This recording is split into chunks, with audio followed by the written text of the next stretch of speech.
ፕሬዚዳንት ዶናልድ ትራምፕ ከኢራን ጋር ለሚደረገው ድርድር የኢራን ተደራዳሪ ልዑካን ቡድን ወደ ፓኪስታን ኢስላማባድ ከመላክ ውጪ ሌላ አማራጭ የላቸውም ሲል ተናገሩ። በፓኪስታን አደራዳሪነት በኢስላማባድ ለመደራደር ሁለቱም ልዑካን ቡድኖች በፓኪስታን ጥሪ ቢደረግላቸውም የአሜሪካ ተደራዳሪ ልዑካን ቡድኖች በትናንትናው ዕለት ቢያቀኑም ከኢራን የተሰሙ ወሬዎች ግን ጥሩ አልነበሩም።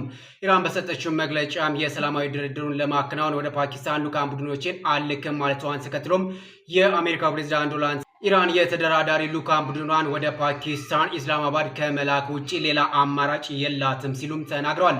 ፕሬዝዳንቱም አክለውም በነገው ዕለት ረቡዕ ማለት ነው የሁለት ሳምንታት የተኩስ አቁም ስምምነቱን መጠናቀቁን በነገው ዕለት በሚጠናቀቀው የተኩስ አቁም ስምምነትም የተኩስ አቁሙን ስምምነት የማራዘም ፍላጎት እንደሌላቸውም ተናግረዋል።